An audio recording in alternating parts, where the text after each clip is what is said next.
สัมมาสัมพุทธัสสะนะโมตัสสะภะคะวะโตอะระหะโตสัมมาสัมพุทธัสสะนะโมตัสสะภะคะวะโตอะระหะโตสัมมา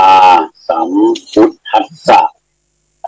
พุทธังสรณังคัจฉามิธัมมังสรณังคัจฉามิสังฆังสรณังคัจฉามิทุติยัมปิพุทธังสรณังคัจฉามิทุติยัมปิธัมมังสรณังคัจฉามิทุติยัมปิสังฆังสรณังคัจฉามิตติยัมปิพุทธังสรณังคัจฉามิตติยัมปิธัมมังสรณังคัจฉามิตติยัมปิสังฆังสรณังคัจฉามิปานาติปาตาเวระมณีสิกขาปะทังสมาธิยามิอทินนาทานาเวระมณีสิกขาปะทัมาธิยามิกาเมสุมิจฉาจาราเวระมณีสิกขาปะทังสมาธิยามิมุสาวาทาเวระมณีสิกขาปะทังสมาธิยามิสุราเมรยะมัชฌะปมาทัฏฐานาเวระมณีสิกขาปะทังสมาธิยามิอิมานิปัญจสิกขาปะทานิสีเลนะกิญญันติสีเลนะโภสัมปทาสีเลนะนิพุติยันติตัสสมาสีลังวิโสทะเยขอความนอบน้อมจงมีแด่พระรัตนตรัยขออนุโมทนาท่านสาธุชนขอความเจริญในธรรมจงมีแด่ทุกท่านก่อนที่เราจะเข้าสู่เนื้อหาสาระเราได้ทำการป้องกันตัวเองโดยการที่เราอธิษฐานถ้าอธิษฐานได้จากปากนี่ก็ยิ่งดีถ้าเราอธิษฐานในใจก็ได้จะเปล่งออกมาทางวาจาก็ได้นั่นคือการอธิษฐานคุณธรรม5ประการก็คือการรักษากายวาจาให้เป็นปกติเรียกว่าศีลนั่นเองอันนี้เป็นสิ่งที่สำคัญที่เราจะต้องปฏิบัติแล้วก็สอนวิธีปฏิบัติให้ด้วยดังนั้นการที่เราจะอยู่รอดปลอดภัยได้นั้นการรักษากายวาจานั้นก็มีส่วนที่สำคัญเพราะมันจะเป็นการเกลาขจัดสิ่งมันชั่วร้ายทั้งหลายนั้นให้หนีห่างออกจากเราไปซึ่งมันสามารถรุมเราได้ตลอดเวลาถ้าเรามีเครื่องป้องกันเหมือนกับเราจะใช้รถมอเตอร์ไซค์สิ่งที่ป้องกันตัวเราก็คือหมวกกันน็อกเป็นการแอนตี้เซปติกก็คือเป็นการป้องกันอันตรายก่อนถ้าจะใช้รถยนต์พอเราสตาร์ทเครื่องปุ๊บเราก็ คาดเข็มขัดนิรภัยตั้งสติให้มั่นมีสมาธิในการที่จะขับไปสู่เป้าหมายอันนี้ก็เหมือนกันในปัจจุบันนี้เราคงจะกล่าวได้อย่างไม่ผิดว่าคนหนุ่มสาวเนี่ยไม่ว่าในประเทศไหนก็ตาม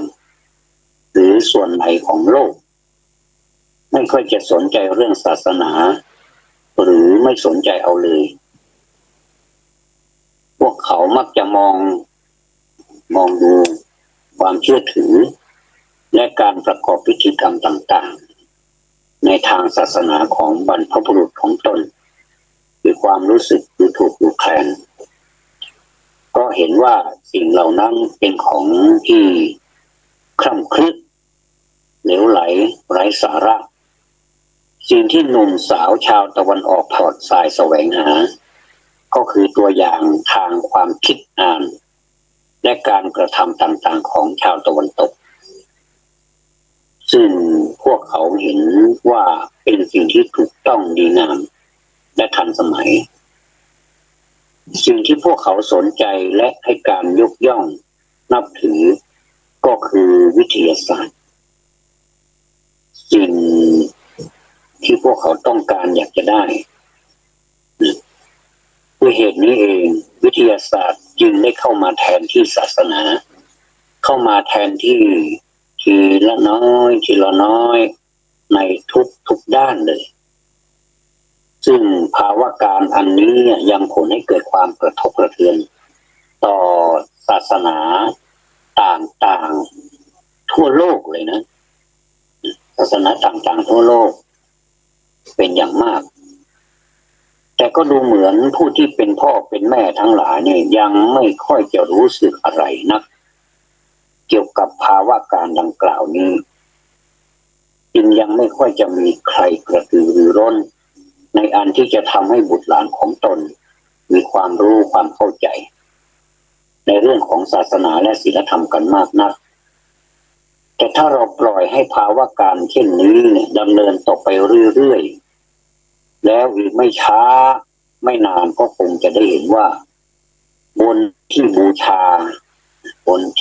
ที่เราเคยบูชานั้นนะแทนที่จะประดิษฐานพระพุทธรูปหรือว่าสัญลักษณ์ของศาสนาอื่นๆเนี่ยที่เรานับถือเนี่ยไว้เนี่ยก็คงจะมีอุปกรณ์ทางวิทยาศาสตร์ตั้งไว้แทนเพื่อคนที่หนุ่มสาวทั่วไปจะได้กราบไหว้บูชาในฐานะที่เป็นเทพเจ้าแห่งวิทยาศาสตร์ผู้ประสิทธิ์ประสาทความสำเร็จต่างๆให้แก่ชีวิตเอาละเพื่อเป็นการให้ความยุติธรรมแก่วิทยาศาสตร์บ้างเราก็ไม่ได้มองลบไปหมดนะแล้วก็มีดีอยู่เหมือนกันแต่ค่อนข้างที่จะเป็นปัจจัยเอื้อหนุนให้เรานั้นดำเนินชีวิตไปได้อย่างสะดวกสบายแต่ว่าถ้าเราใช้ถูกนะถ้าเราใช้ถูกก็จะเป็นอุปการเป็นอันมากเลยมีคุณต่อเราอย่างมากเลยอย่างเช่นช่อง YouTube Facebook ที่มีสาระสำคัญที่นำเสนอโดยผู้รู้ทั้งหลายนะก็ทำให้เราได้ทราบถ้าหากว่าไม่มีช่องทางเหล่านี้เนี่ยเราก็ไม่สามารถที่จะทราบได้แล้วเราก็ดูเหมือนจะอยู่ในความมืดมนเหมือนกับหลับตาในห้องมืดเราไม่เห็นอะไรเลยอันนี้ก็ต้องขอบคุณวิทยาศาสตร์เหมือนกันถ้าไม่มีวิทยาศาสตร์แล้วเนี่ยเราก็ไม่สามารถที่จะรู้ได้ที่พอดีพูดมาถึงตรงนี้นักปราชญ์ก็มีหลายๆนะเยอะแยะไปหมดเลยก็มีหลายสาขาวิชาเนี่ยออกมาพูดออกมาทำคลิปให้พวกเราได้ชมกันเราอย่าไปชมเฉยๆและไม่รู้สึกนะอะไรมันก็รู้สึกก็น่าเสียดายนะยกตัวอย่างเช่นอาจารย์โจรจันไดเนี่ยบางท่านก็เรียกว่าคุณพี่บางท่านก็เรียกว่าคุณก็แล้วแต่คุณโจรจันไดนี่เป็นคนที่ราบเรียบเป็นคนที่แบบง่ายๆชีวิตอยู่กับธรรมช เป็นตัวอย่างที่ดี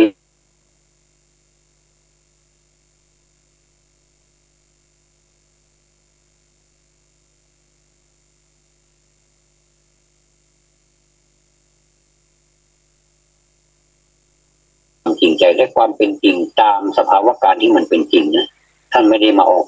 โจมตีใครหรือว่ามาว่าร้ายใครแต่ว่าไปตามเหตุการณ์ที่มันเป็นจริงทั้งในอดีตและก็ในปัจจุบันด้วยส่งผลให้สังคมนี้ทำให้สังคมนี้รู้อะไรขึ้นมามากเลยและถ้าสมมุติว่ารู้มากเข้าก็จะกลายเป็นความรู้ที่เป็นองค์ความรู้ใหญ่เกิดปัญญานี่เขาเรียกว่าเกิดปัญญาเพื่อมาดูแลรักษาเหมือนกับว่าปัญญานี้เป็นยารักษาโรคที่มีสรรพคุณที่ดีมากเลยเป็นทั้งยาบำรุงและเป็นทั้งยาแก้โรคก็คือขจัดปัดเป่าโรคถ้ามีโคลักษณะอย่างนี้มากๆในแผ่นดินของเราเนี่ยอาตมาคิดว่าจะนำพาประเทศชาติของเรานี้ไปสู่อีกจุดหนึ่งที่เราเกรงกลัวกันในขณะนี้เราก็จะพ้นจากจุดนั้นไปอันนี้แหละท่านพูดถึงชีวิตที่ยากจนแล้วก็ถามว่าความยากจนมันคืออะไรแล้วก็ได้คำตอบจากคนหลายคนว่าความยากจนก็คือความไม่มีเงินแต่ท่านบอกว่ามันไม่ใช่ความไม่มีเงินนั้นจะถือว่าเป็นความยากจนไม่ได้แต่ความยากจนจริงๆก็คือความยากจนปัจจัยที่จะยังชีพให้เราอยู่ได้เนี่ยปัจจัยสี่เนี่ยมีที่อยู่อาศัยเป็นต้นเนี่ยนะสิ่งเหล่านี้ถ้าเราไม่มีเนี่ยเราลำบากเราจะต้องอยู่ต้องกินต้องใช้ต้องดำเนินชีวิตไปด้วยปัจจัยสี่แล้วเงินทองเนี่ยถ้าที่เราได้มาเนี่ยทำไมแล้วเราจะมาทำอะไรก็เอามาซื้อปัจจัยสี่นี่แหละนะความสะดวกสบายของชีวิตเนี่ยเพราะฉะนั้นการนิยามความหมายคำว่ายากจนนี้ควรจะใช้คำว่ายากจนปัจจัยมากกว่าที่จะยากจนเงินทองบางคนหรือว่าไม่ใช่บางคนส่วนมากแล้วจะทำงานกันเกิน8 ชั่วโมงถ้าคนเราเนี่ยไม่หมายกับเงินทองมากมายอะไรนักขอให้ชีวิตในครอบครัวมีความสุขสอนลูกสอนหลานให้อยู่กับความเป็นจริงให้อยู่กับดินให้อยู่กับธรรมชาติอยู่กับน้ำอยู่กับความเป็นจริงสอนเขาและตัวเราก็เป็นตัวอย่างให้เขาได้เป็นที่พึ่งได้เป็นตัวอย่างไม่ใช่ว่าเราสอนอีกอย่างหนึ่งแล้วไปปฏิบัติอีกอย่างหนึ่งประพฤติปฏิบัติอีกอย่างหนึ่งเนี่ยมันก็ไม่ค่อยได้ผลนะอยากให้ผลจริงๆก็สอนด้วยแล้วก็ปฏิบัติให้เห็นประพฤติให้เห็นเป็นตัวอย่างด้วยอย่างนี้ผลที่มันออกมานี่ก็จะดีมากเนี่ยท่านทั้งหลาย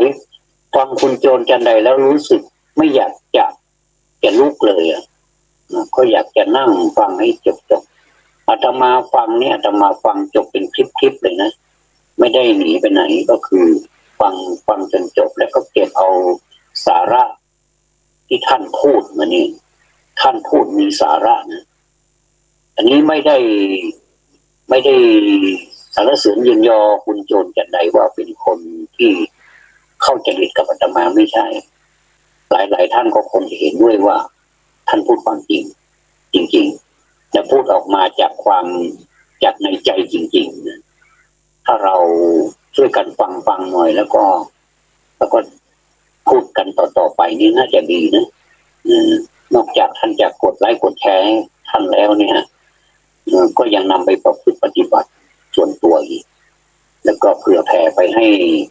สมาชิกในครอบครัวนี่โอ้จะดีมากๆเลยนะ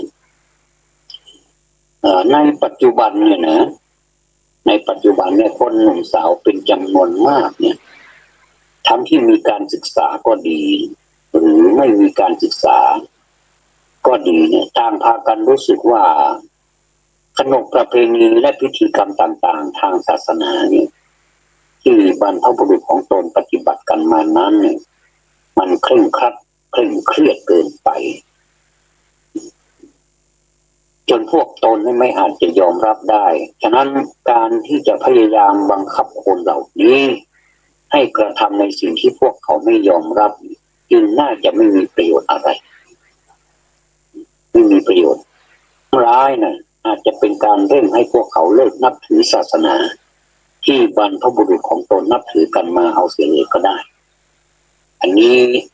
เราต้องคิดหนักกันแล้วนะเราต้องกลับมาคิดกันใหม่แล้วว่ามันเกิดอะไรขึ้นเมื่อสมัยก่อนสมัยปู่ย่าตายายสมัยคุณพ่อคุณแม่เนี่ยทำไมไม่ค่อยมีปัญหาคนก็ไปวัดไปวากันเป็นปกติแล้วก็ไม่ค่อยมีปัญหาอะไรถึงแม้ว่าคนในยุคนั้นจะไม่ฟู่ฟ้าจะไม่เจริญทางเทคโนโลยีกันเท่าไหร่นักเนี่ยเกือบจะไม่มีเลยในบางหลายพื้นที่นี่ไม่มีเลยนะสิ่งเหล่านี้ไม่มีเลยทำไมอยู่ได้ยังมีความสุขล่ะนะเพื่อเป็นการพยายามอุดช่องโหว่หรือแก้ปัญหาดังกล่าวนี้เองนี่นักการศาสนาบางคนจึงได้พยายามสร้างลัทธิหรือนิกายทางศาสนาใหม่ๆขึ้นมามากมายเพื่อเป็นการเอาใจหรือให้เหมาะสมกับความต้องการของคนเหล่านี้แต่ความจริงแล้วลัทธิหรือนิกายใหม่ๆแต่ความจริงแล้วเนี่ยลัทธิหรือนิกายใหม่ๆอะไรเหล่านี้ก็ไม่ได้ให้อะไรที่แปลกใหม่ไปกว่าของเก่าที่มีอยู่แล้ว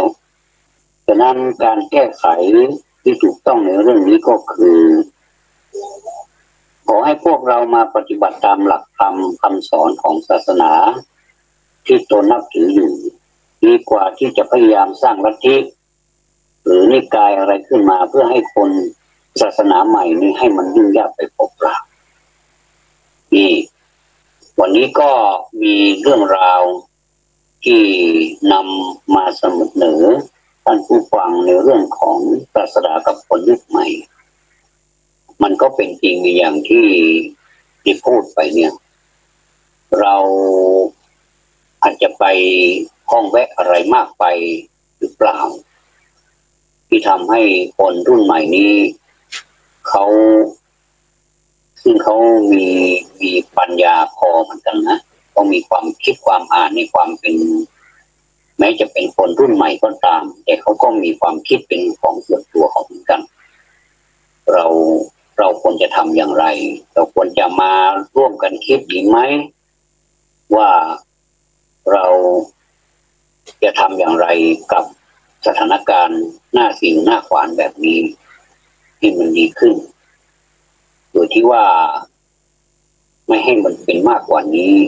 ที่มันแล้วมันก็แล้วไปทุกวันนี้เนี่ยเมื่อเราอ่านหนังสือพิมพ์หรือว่าดูข่าวประจำวันดูจากสื่อต่างๆนี่เราก็จะพบว่าข่าวที่เป็นอาชญากรรมในประเภทต่างๆนี้ได้เพิ่มทวีขึ้นอย่างน่าตกใจและผู้ที่ประกอบอาชญากรรมเหล่านี้เนี่ยเราก็จะเห็นว่าส่วนใหญ่แล้วเป็นคนที่อยู่ในวัยหนุ่มวัยสาวหรือบางทีก็ยังอยู่ในวัยรุ่นหรือวัยเด็กที่ซ้ำไปพวกเขาทำความผิดในทุกอย่างความผิดเล็กๆน้อยๆไปจนถึงผิดมากอะไรล่ะเป็นสาเหตุของพฤติกรรมมันเลวร้ายเหล่านี้นักวิชาการบางคนก็อธิบายว่ามันเป็นผลสะท้อนมาจากสงครามซึ่งเริ่มมาตั้งแต่หลังสงครามโลกที่แล้วสงครามยังผลให้เกิดความรู้สึกหวาดกลัวและความรู้สึกไม่ปลอดภัยในชีวิตของคนยุคปัจจุบันแต่ถ้าเราพิจารณากันให้ท่องแท้แล้วเนี่ยก็จะพบว่าสาเหตุที่แท้จริงที่ทำให้เกิดพฤติกรรมมันเลวร้ายต่างๆเหล่านี้ก็คือการขาดความเชื่อมั่นในเรื่องอุดมคติหรือเป้าหมายที่แน่นอนของชีวิตไม่เชื่อว่าจะมีอะไรที่มีคุณค่าสูงสุดควรแก่การแสวงหาของชีวิตนั่นเอง เพราะไม่มีความเชื่อมั่นในของชีวิตหรือคุณค่าอันสูงส่งของชีวิตอันนี้ก็เลยมาเสริมอาจารย์โยนจันไดซึ่งท่านพูดถึงปัจจัยสี่และความยากจนหมายถึงอะไรนี้จะพูดถึงในแง่ของศาสนาคนเรานี่จึงมองดูเรื่องของศาสนาและศีลธรรมด้วยความรู้สึกถูกใครเนี่ยและเพราะไม่ใส่ใจในเรื่องศาสนาและศีลธรรมเขาจึงหาความพอใจในสิ่งต่างๆไม่ได้เลยนะเพราะเขาไม่เคยมีความพอใจในสิ่งต่างๆเลยนั่นเองเหมือนกับไม่ไม่นิยมพอใจในปัจจัยสี่แต่ไปนิยมเงินทองอย่างนี้ซึ่งความจริงแล้วเงินทองนั้นก็เอามาซื้อปัจจัยสี่นั่นแหละในการดำเนินชีวิตจึงมีแต่ปัญหาเราจะเห็นไปทางไหนก็มีแต่ปัญหาบนปัญหาเศรษฐกิจบ้างปัญหาครอบครัวปัญหาโน่นนี่โอสารพัดปัญหาเลยทั้งที่มันไม่น่าจะมีปัญหานะมันก็เลยประสบแต่ความยุ่งยากในการดำเนินชีวิตเมื่อเป็นเช่นนี้เนี่ยความสุขของชีวิตอันเป็นสิ่งที่ควรจะมีควรจะได้ตามธรรมชาติของชีวิตเขาก็ไม่เคยได้รับมันเลยเพราะเขามัวแต่ไปยุ่งอยู่กับเรื่องของวัตถุภายนอกคิดแต่จะหาความสนุกเพลิดเพลินจากประดิษฐกรรมทางวิทยาศาสตร์เอาชีวิตจิตใจทั้งหมดไปแขวนไว้กับวัตถุภายนอกหรือวิทยาศาสตร์จนลืมคิดคำนึงถึงธรรมชาติของชีวิตตามวิถีที่บรรพบุรุษของตนเคยปฏิบัติกันมาผลที่ได้รับก็คือมีแต่ความทุกข์ใจบรรพบุรุษเคยปฏิบัติกันมานั้นเขาทำอะไรกันบ้างที่เป็นตัวอย่างที่ดีตอนสมัยที่เราเป็นเด็กๆเราเคยถือเสื่อถือห่อผ้าหรืออุปกรณ์อะไรที่ให้ผู้เฒ่าผู้แก่นะซึ่งเป็นคุณตาก็ดีคุณยายคุณปู่คุณย่าคุณตาคุณยายคุณพ่อคุณแม่นี่ไปวัดแล้วก็ไปรักษาอุโบสถศีลหรือว่าศีล8ที่วัดในวันธรรมสวนะนี่เคยนึกภาพไปถึงในขณะนั้นไหมนะตอนที่เราเล็กๆอยู่เราได้ไปส่งท่านนะอันนี้คือภาพที่บรรพบุรุษเขาสร้างให้เราเห็นแต่สมัยนี้แทบไม่เห็นแล้วก็จะมีบางที่บางแห่งเท่านั้นเองที่ยังพอมีเหลืออยู่เราอยากจะเห็นภาพแบบนั้นอีกนะอย่างน้อยที่สุดนี่ก็ยังได้ไปปลดปล่อยหรือว่าไปธรรมะสากฉาหรือว่าไปถามเรื่องธรรมะพูดถึงเรื่องที่ดีๆรักษากายวาจาให้เรียบร้อยไหว้พระฟังเทศรับศีลอย่างนี้มันก็จะเกิดมิติของความสมบูรณ์แบบในความเป็นผู้เฒ่าผู้แก่และเป็นตัวอย่างที่ดีแก่ลูกหลานด้วยเนี่ยทีนี้สิ่งเหล่านี้มันหายไปส่วนนี้ขาดไปนะอันนี้หนึ่งอย่างนะที่มันขาดไปและมันตอนนี้มันอยู่อย่างสะดวกสบายเนี่ยเพราะคนที่ไม่มีความสำนึกในเรื่องคุณค่าเสียแล้วเนี่ยก็ย่อมจะไม่มีความสำนึกใดๆเลยเกี่ยวกับคนอีกเลยส่วนคนที่ไม่ใยดีนะต่ออันนี้เองเป็นสาเหตุที่สำคัญในปัจจุบันเนี่ยคือความเบื่อหน่ายท้อแท้ต่อชีวิตพวกคนรุ่นใหม่เนี่ยนะ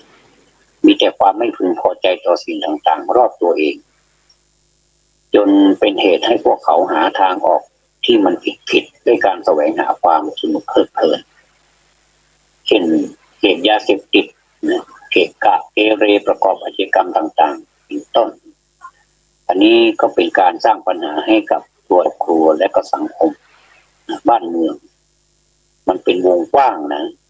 จะเห็นได้ว่าสิ่งที่เป็นสาเหตุของการประกอบอาชญากรรมต่างๆเหล่านี้ก็คือความไม่พอใจและความไม่สมใจในสิ่งต่างๆนั่นเองก็คือความไม่พอดีไม่สันโดษความเข้าใจผิดหรือความไม่เข้าใจในเรื่องเป้าหมายและคุณค่าของชีวิตจึงเป็นสาเหตุสำคัญของความเลวร้ายต่างๆในโลกนี่ฉะนั้นนี่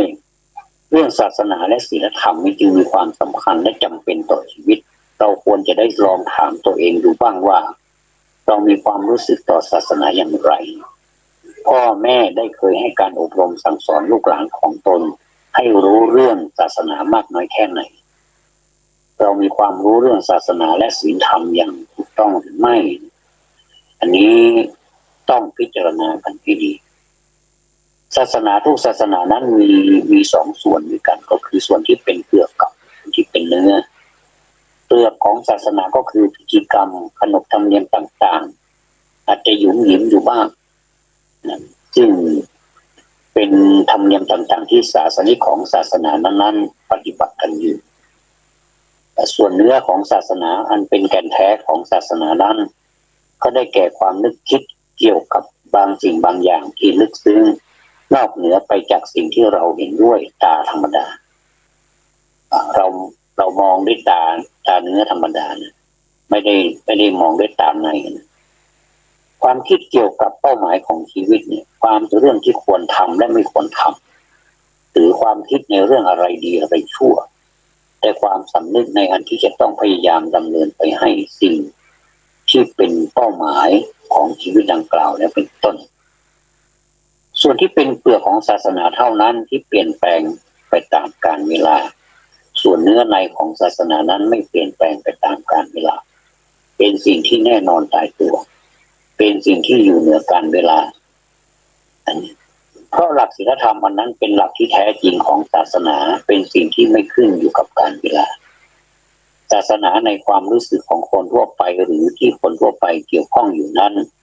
ส่วนมากแล้วมักจะเป็นเปลือกของศาสนาเท่านั้นอันนี้แหละสำคัญตรงจุดนี้แหละแต่เนื้อของศาสนาจริงๆนั้นไม่ค่อยจะมีใครพูดถึงหรือคิดถึงกันเท่าไหร่นักคนเป็นจำนวนน้อยเท่านั้นที่สนใจกับเนื้อของศาสนาหรือส่วนที่เป็นตัวศาสนาจริงๆที่เป็นเช่นนี้เพราะอะไรกันก็เพราะว่าคนทั่วไปมีความรู้สึกว่าศาสนาสอนสิ่งที่ตนเองไม่ชอบหรือไม่ต้องการนั่นคือทุกศาสนาสอนให้คนพยายามควบคุมตนเองพยายามเอาชนะตนเองอันเป็นสิ่งที่คนทั่วไปไม่ชอบทำนี่คือหลักของมันที่ชอบหรือไม่ชอบเพราะเราไม่ได้ปลูกฝังหรือปลูกฝังน้อยไปสาเหตุที่ทำให้คนไม่สนใจศาสนานั้นมีสองประการคือเพราะเขาไม่เชื่อว่าจะมีสิ่งอื่นใดที่มีคุณค่าสามารถทำให้ชีวิตกลายเป็นชีวิตที่ดีกว่านอกเหนือจากสิ่งต่างๆที่ให้ความสุขความเพลิดเพลินแก่ชีวิตเขาอยู่ในขณะนี้อีกหรือถ้าไม่เช่นนั้นก็เป็นเพราะสองเขามีความเข้าใจถึงเนื้อในของศาสนาอย่างลึกซึ้งจนกระทั่งมองเห็นส่วนที่เป็นเปลือกนอกของศาสนาเป็นสิ่งเหลวไหลไร้สาระเลยทำให้ดูเหมือนว่าเขาเป็นคนไม่สนใจศาสนาไปอันนี้ก็มีมากนะคนที่ไม่สนใจศาสนาเพราะสาเหตุประการแรกนั้นน่าจะเป็นห่วงหน้าที่เราจะต้องห่วงและนับว่าเป็นอันตรายอย่างยิ่งเลยเพราะคนประเภทนี้จะเป็นผู้ที่ไม่สนใจใครอื่นทั้งนั้นนอกเป็นนึงถึงสิ่งอื่นใดนอกจากการหาความสุขใส่ตัวเท่านั้นและนอกจากนี้พฤติกรรมและความคิดคำหนึ่งในลักษณะดังกล่าวย่อมจะเป็น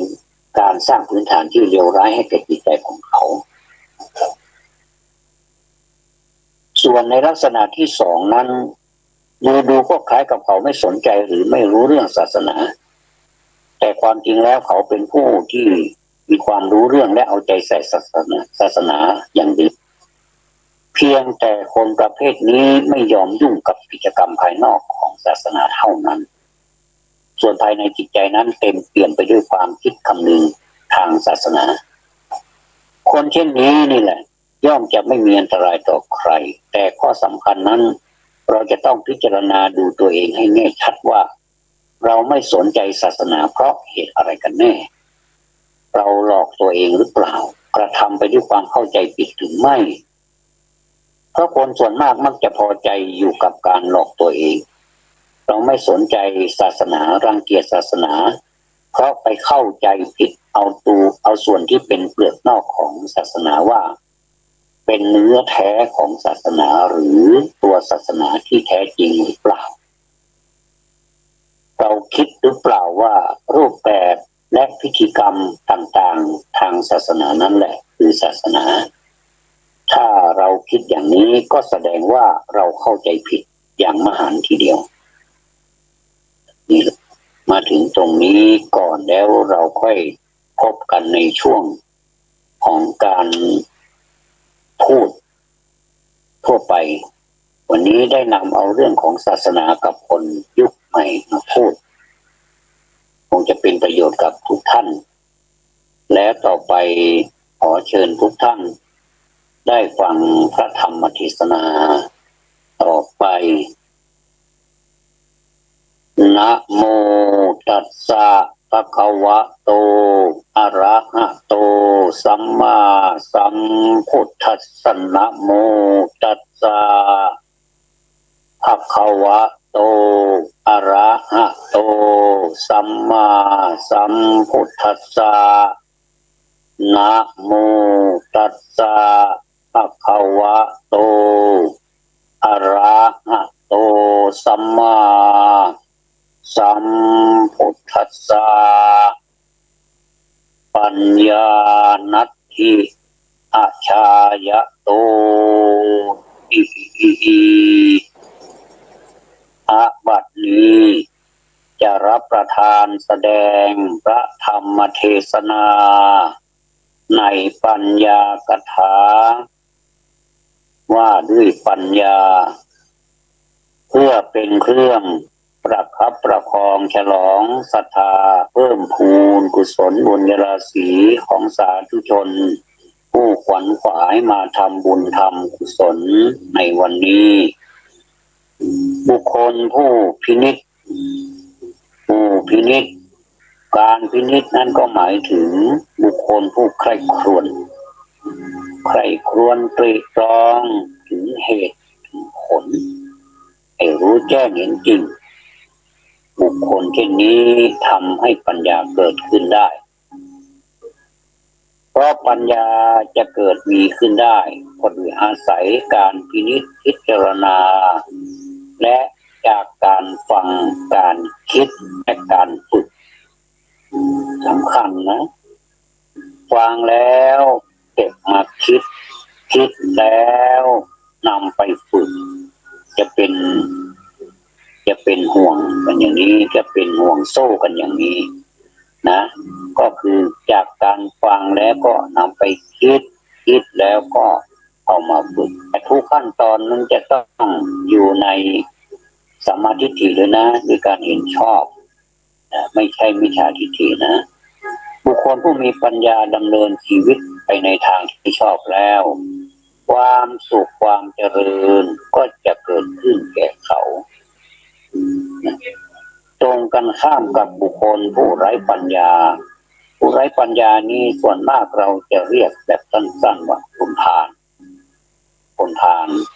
ซึ่งชอบปล่อยใจไปตามอำนาจของกิเลสตัณหาทำอะไรก็ปราศจากความพิจารณาถึงเหตุถึงผลฉะนั้นจะหาปัญญาได้เกิดขึ้นได้ที่ไหนสมดังพุทธศาสนสุภาษิตอันมาในธรรมบทพุทธกนิกายว่าปัญญานัตถิอาชายะโต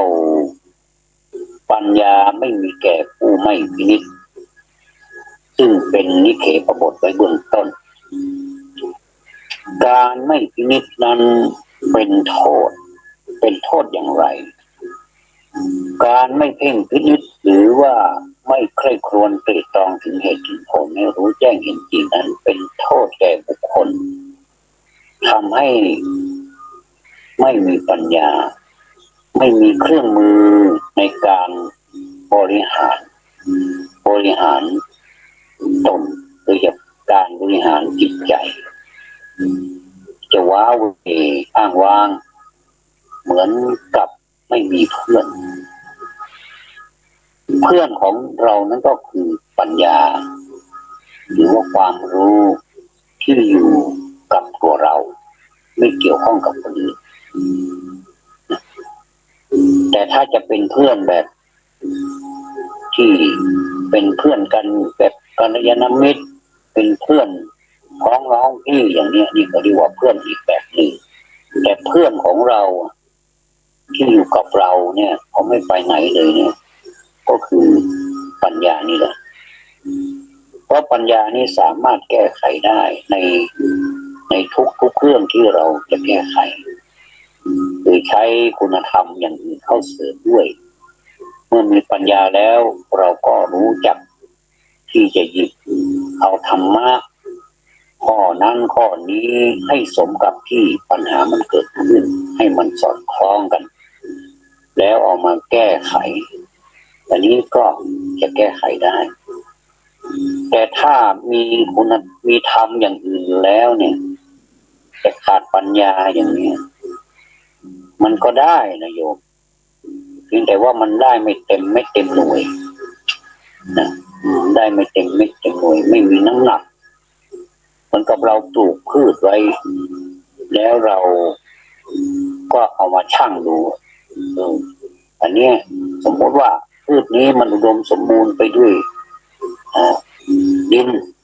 ไปด้วยลมฟ้าการเอาใจใส่ของ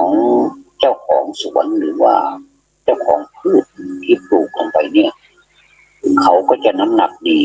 ให้ผลผลิตที่น่าพอใจแต่ถ้าสมมติว่ามันพอผลผลิตออกมาแล้วนี่น้ำหนักมันไม่ค่อยมีก็เหมือนกับคนไม่มีน้ำหนักคนไม่มีปัญญานะแต่มีธรรมะอื่นๆนี่มีอย่างเช่นความขยันความอดทนความเพียรนะภาษาบาลีเรียกว่าวิริยะแล้วก็มีความอดทนที่เรียกว่าขันติเต็มที่เลยล่ะเต็มที่เลยคือแบบสุดๆเลยจัดให้เลยอย่างนี้นะแต่ว่าไม่มีปัญญาอย่างนี้ก็ไม่ไหวนะจะต้องมีปัญญานำหน้ามีศรัทธาจริงอยู่มีความเชื่อเชื่อว่าทำอย่างนี้แล้วมันจะได้อย่างนี้ที่ขาดปัญญาไม่มีปัญญาเป็นเพื่อนประคับประคองด้วยมันก็เกิดปัญหาเอาตัวยอผู้หญิงนั้นมันเป็นหอหีบปัญญากลายเป็นปัญหาแต่ในขณะนี้เราจะแก้ปัญหาเอาตัวหอหีบมันเป็นยอผู้หญิงสองตัวก็คือเอาปัญหามาเป็นปัญญาอย่างนี้มันก็ทะลุถูกโปร่งจะทำอะไรมันก็ไม่มีปัญหาถึงมีปัญหาก็ผิดบ้างนิดหน่อยก็ไม่ถึงกับผิดมากกับทางมากแต่ถ้าขาดปัญญานี่บทมันผิดไปเนี่ยมันผิดมากนะมันเป็นปัญหาในวงกว้างนะเพราะฉะนั้นการที่คนเราใช้ปัญญาเนี่ยเป็นเครื่องพิจารณาเนี่ยจึงมีคุณค่าจึงมีความสำเร็จที่ค่อนข้างที่จะสมบูรณ์มากกว่าคนที่มีทำอย่างอื่นแต่ไม่มีปัญญาดังนั้นทำปัญญาเนี่ยจึงเป็นตัวคุณธรรมตัวหนึ่งที่สามารถเข้าไปควบคุมสิ่งต่างๆได้หมดแต่ทั้งนี้ทั้งนั้นก็ต้องมีสติสัมปชัญญะนี่แหละเป็นตัวก่อให้เกิดปัญญาเมื่อมีสติสัมปชัญญะแล้วก็ตัวปัญญานี้ก็จะแบบทอแสงออกมาเลยก็จะโผล่ออกมาด้วยความสง่างามอันนี้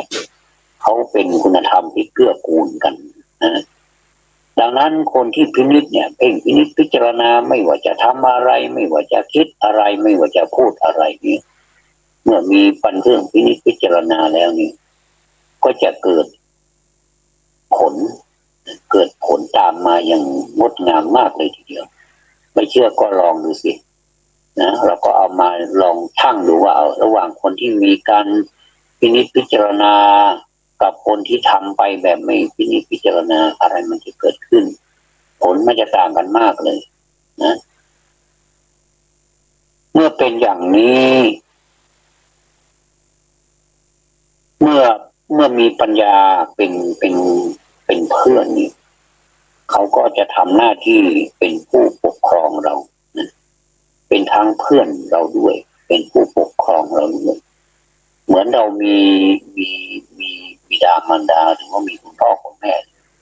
คุณพ่อคุณแม่นี่เป็นผู้ปกครองเรานะโดยธรรมชาตินะโดยธรรมชาติจริงๆไม่ต้องแต่งตั้งเขาเรียกว่าคุณพ่อคุณแม่อยู่แล้วอย่างนี้นี่คือเรียกว่าเป็นผู้ปกครองในขณะเดียวกันคุณพ่อคุณแม่นั้นก็เป็นเพื่อนกับเราด้วยนะเป็นเพื่อนเราเป็นเพื่อนเล่นเป็นเพื่อนหัวเป็นสารพัดเป็นครูบาอาจารย์เป็นลูกน้องเป็นพานโรงเป็นอาจารย์ใหญ่เป็นครูสารพัดเลยล่ะคุณพ่อคุณแม่เป็นได้หมดเลย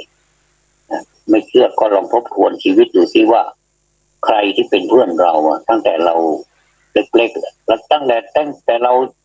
อยู่ในท้องแล้วล่ะนะคุณแม่เป็นเพื่อนเราคุณพ่อเป็นเพื่อนเราอยากจะเห็นหน้าจังเลยว่ามันหน้าตาเป็นยังไงเหมือนพ่อหรือเหมือนแม่เนี่ยชื่นชมยินดีพอแล้วเนี่ยก็ดีใจไม่ว่าจะเป็นชายเป็นหญิงก็เลี้ยงดูด้วยความเต็มอกเต็มใจนี่ถึงเวลาเป็นเพื่อนก็เป็นจะเป็นอะไรก็ได้ขอให้ลูกมีความสุขมีความสบายเถอะคุณพ่อคุณแม่จัดให้หมดเลยนี่แหละคือเป็นผู้ปกครองด้วยสมดังพุทธศาสนสุภาษิตมาในสักคาสวัคสังยุตตนิกายว่าปัญญาเจนังปัสสาสติปัญญาย่อมปกครองบุรุษนั้นคือปัญญานี่นะขอทำความเข้าใจอีกหน่อยหนึ่งว่าปัญญานี่คือความรู้ความเข้าใจแจ่มแจ้งบุรุษใดมีปัญญาก็จะอำนวยให้บุรุษนั้นรู้จักแก้ไขวินิจฉัยเรื่องต่างๆได้อย่างถูกต้องนี่ว่าสิ่งไหนดีสิ่งไหนเลวและให้บุรุษนั้นสามารถเอาตัวรอดจากฝ่ายชั่วเนี่ยมันจะมีฝ่ายดีฝ่ายชั่วด้วยนะเนี่ยมันจะมีฝ่ายดีฝ่ายชั่วด้วยเหมือนกับละครก็จะมีนางเอกมีพระเอกมีผู้ร้ายด้วยมีนางอิจฉาด้วยอย่างนั้นนะจากฝ่ายชั่วเนี่ยให้ดำรงอยู่ในฝ่ายดีได้ปัญญานั้นจะเกิดขึ้นได้ด้วยต้องอาศัยการประกอบอย่างไรคือประกอบอุบายเป็นเครื่องให้ปัญญาเกิดขึ้นบ่อยๆเมื่อปัญญาเกิดมีขึ้นแล้วก็จะช่วยบำบัดทุกข์อำนวยสุขให้เกิดได้นี่เพราะฉะนั้นนี่ปัญญานี้จึงเป็นทั้งเพื่อนและเป็นผู้ปกครองเราด้วยวันนี้เป็นเรื่องปัญญาล้วนๆซึ่งน่าจะนำมาพูดเพราะปัญญานี้น่าพูดทุกการเวลานี้คนจะอยู่ได้ก็เพราะด้วยปัญญานั่นแหละเหมือนที่ปราชญ์ท่านหนึ่งท่านได้พูดไว้ว่าป่าเนี่ยเป็นบำนาญของเกษตรกรอันนี้ก็ใช้ปัญญาพูดนะเนี่ยป่าเป็นบำนาญของเกษตรกรเพราะป่านี่เป็นสมบัติของเกษตรกรผู้รักต้นไม้ผู้รักธรรมชาติเกษตรกรนี่รักธรรมชาตินะรักมากกว่าใครรักมากกว่าสาขาวิชาอื่นเกษตรกรทีนี้ก็จะต่อให้อีกหน่อยก็คือป่าเป็นบำนาญของเกษตรกรเงินเป็นบำนาญของข้าราชการอันนี้จริงไหมจริงนะข้าราชการเมื่อเกษียณอายุออกไปแล้วเนี่ยก็มีเงินนี่แหละเป็นบำนาญเป็นเพื่อนเนี่ยต่อมาก็เงินอีกนั่นแหละเงินก็เป็นบำนาญของเอาอย่างนี้แล้วกันเงินเป็นบำเหน็จของพนักงานลูกจ้างพนักงานด้วยลูกจ้างด้วยรวมทั้งรัฐวิสาหกิจอันนี้บำเหน็จเป็นเพื่อนนะต่อมาความสงบนี้เป็นทั้งบำเหน็จเป็นทั้งบำนาญเป็นบำเหน็จเป็นบำนาญอย่างไรเป็นบำเหน็จเป็นบำนาญของผู้ปฏิบัติกุศลธรรมถ้าอกุศลธรรมไม่เกี่ยวนะขอความเชื่อไม่เกี่ยวอันนี้ปฏิบัติดีปฏิบัติชอบปฏิบัติกุศลธรรมก็คือความดีความงามคือธรรมอันขาวบริสุทธิ์ มีคุณสมบัติเข้ามาอีกด้วยนะคือมีคุณสมบัติว่าไม่นับว่าใครจะมาก่อนมาหลังถ้าปฏิบัติดีนะปฏิบัติขยันปฏิบัติเนี่ยแล้วก็มีปัญญาเนี่ยก็สำเร็จก่อนไม่มีการที่จะมาก่อนมาหลังไม่มีต่อมาไม่นับอายุวัยหรือเพศก็คือไม่จำเป็นจะต้องมีอายุเท่านั้นเท่านี้หรือว่าจะเป็นเพศชายเพศหญิงและเป็นลักษณะการปฏิบัติเป็นส่วนตนอันนี้ไม่เกี่ยวข้องกับใครมาออกจากใจของแต่ละคนนะแต่ก็ใช่ว่าจะมีเพียงแต่ตนเท่านั้นก็ยังไม่ละทิ้งประโยชน์ส่วนรวมนะและก็มีลักษณะไม่ปฏิเสธบุญไม่ปฏิเสธกุศลทำบุญก็ทำไปทำใครทำก็ใครได้นี่ทำบุญนี้เพื่อปลดเปลื้องความเห็นแก่ตัวเพื่อความสงบไม่ได้ทำบุญเพื่อหวังผลอย่างอื่นเช่นหวังผลไปสู่สวรรค์อะไรทำนองนี้นี้สมบูรณ์อันบริสุทธิ์นะและก็สามารถข้ามบุญกุศลข้ามความดีความชั่วโคตรตระกูลในเมื่อมีความปรารถนาสูงสุดไม่ต้องการเกิดตายเวียนว่ายซ้ำซากต่อไปอันนี้เขาเรียกว่าไปถึงนิพพานนั่นเลยอันนี้คือคุณลักษณะของความสงบเป็นทั้งบำเหน็จทั้งบำนาญบำเหน็จก็คือจ่ายครั้งเดียวก็เสร็จพิธีนานนี้กินไปตลอดชีวิตนะเพราะฉะนั้นความสงบนี้เป็นทั้งบำเหน็จเป็นทั้งบำนาญจะช้าก็ได้จะเร็วก็ได้จะเอาทีเดียวเลยก็ได้อย่างนี้เป็นบำเหน็จจะเป็นแบบนานๆเป็นบำนาญอันนี้ก็มาเปรียบเทียบกันให้ญาติโยมทั้งหลายได้เห็นภาพว่าคนเราเนี่ยแม้แต่จะทำอะไรจะอยู่ยังไงมันก็มีรางวัลของชีวิตรางวัลของชีวิตนั้นได้มาอย่างไรได้มาจากการประกอบรางวัลที่คนมีปัญญามีความรู้เขาประกอบอะไรเขาถึงมีปัญญาถึงมีความรู้ก็ประกอบด้วยการร่ำเรียนด้วยการศึกษาหาความรู้ต่างๆสะสมทีละนิดทีละหน่อยไม่มองข้ามว่าไม่ดูถูกไม่ดูแคลนปัญญาแม้จะนิดหน่อยก็เก็บมาเอามาใช้พัฒนามากขึ้นอย่างนี้เขาเรียกว่าเก็บเล็กผสมน้อยไม่ควรจะดูถูกปัญญาเหมือนกับเขาทำนองที่ว่าอย่านอนตื่นสายอย่าอายทำกินอย่าหมิ่นเงินน้อยอย่าคอยวาสนาอะไรทำนองนั้นเพราะฉะนั้นการที่จะได้มาซึ่งปัญญานั้นจึงเป็นคนที่ขยันไม่เกียจคร้านสมดังพุทธศาสนสุภาษิตอันมาในธรรมบทขุทกนิกายว่าปัญญายะมัคคังอะระโสณวินทัตติคนเกียจคร้านย่อมไม่พบทางด้วยปัญญา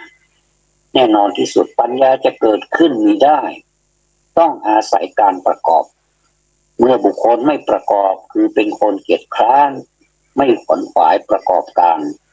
ปัญญาจะเกิดขึ้นไม่ได้เช่นเขาเกียจคร้านไม่ขยันศึกษาเล่าเรียนอย่างนี้เขาก็ไม่รู้หนังสืออย่างนี้เห็นเป็นตัวอย่างเป็นต้นดังนั้นบุคคลผู้มุ่งหวังปัญญาพึงประกอบความขวนขวายในกิจการงานซึ่งเป็นบ่อเกิดของปัญญาและถ้ามันประกอบปัญญาให้มากเข้าก็จะพบทางอันประเสริฐคืออริยมรรคมีองค์แปดนั่นแหละคือทางอันประเสริฐอริยะก็คือประเสริฐมรรคก็คือทางอันประเสริฐอันจะนำตนออกจากกิเลสตัณหาปราศจากความทุกข์ได้ทีนี้บ่อเกิดของปัญญานั้นหลายทางด้วยกันคุณโยมเกิดได้จากการพินิจพิจารณาแล้วก็มันไม่ประมาทไม่ดูแคลนปัญญา แต่ก็ตั้งใจตั้งอกตั้งใจฟังเมื่อมันเป็นสิ่งที่มีสาระก็ตั้งใจฟังมันจะได้ปัญญานะได้มาโดยอัตโนมัติของมันนั่นแหละตั้งบรรยายมาก็พอสมควรแก่เวลาจึงขอสมมุติยุติลงคงไว้แต่เพียงเท่านี้เอวังก็มีด้วยประการฉนี้อิจิตังปฏิตังตุมหังคิปะเมวัสมิจตุสพเพปุเรนตุสังกปาจันโทปนรโสยถามณิโชติรโสยถาอภิวาทนสีลิสานิจังวุธาปจายโน